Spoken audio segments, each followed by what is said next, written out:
Oh, hello! Hello, people of the internet. I am WKP, or at least that's as much as you'll know me. I am the Redneck Storyteller. I am here to tell you upon my first story that I can remember, which quite frankly I remember coming out of the womb. But here we go. It was a beautiful summer's day. It was quite frankly my first battle. You see, I was born of the symbol Aries, the most powerful of the warrior symbols. But back then, I was much smaller than I am now. I am quite frankly much larger than life.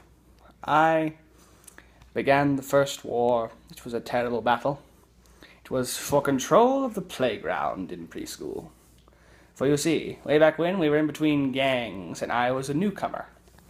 Everyone wanted control, but I saw fit to get rid of the big boss, the head of the whole thing. His name was John. He was a very, very powerful guy. He was bigger than I was, much bigger. Back then I was smaller, not smaller in height. I was a little bit chubbier than most. I still am, I got a big old gut here, but still. Big battle was I had gathered the rest of the newcomers, and I had basically given the most grandest speech that sounded basically like this. We are tired of becoming what we are. We may be the runts of the litter, but we will stand tall. We will stand mighty. We will not be the last ones to fall.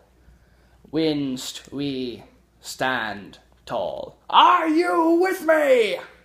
They all replied in a great mouthful, yeah! So I was like, okay, we'll do this. We charged in, because of all the bigger kids were out there, ready to battle us. When finally it had come. We had battled, we had roughed, we had grabbed all of the bouncy balls and threw it at them. We were partly victorious. We had defeated the big ones, but the leaders were still there. The leaders had defeated us. The leaders had defeated us, for they were smarter. But I grew better in my mind about strategy. I used my strategic mind to get money back. I decided to get more control, so I went to the head boss of the whole thing. His name was John. He was the big boss. Big old, tall, skinny guy. He was scrawny, but he was strong. And as that time came, I decided to give him a piece of what our land was. But it was a foul trick against him. When he had realized the trick, he sounded the rest of his troops, and he came after us.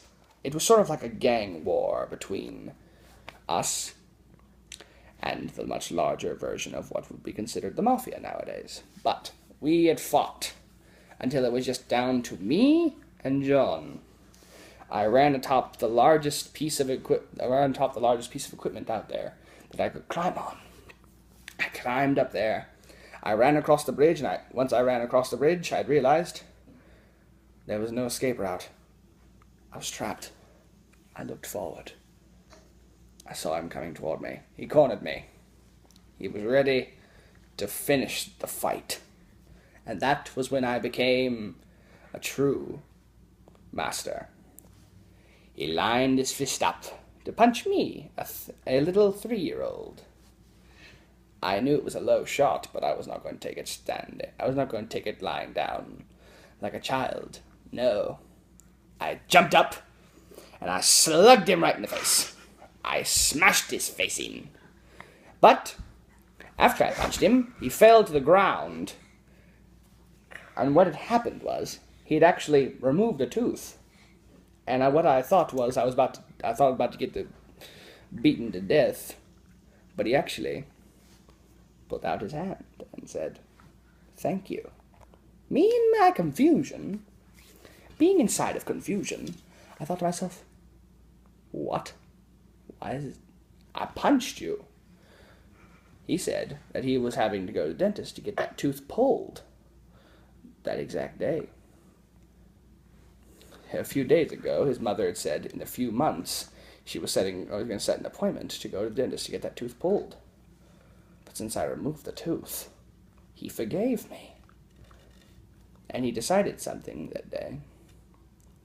I was decided to give in all of the land, everything. All the gangs would now obey to my command. And that was the day that I became the general known as the gang leader. Until next time, my friends, so long.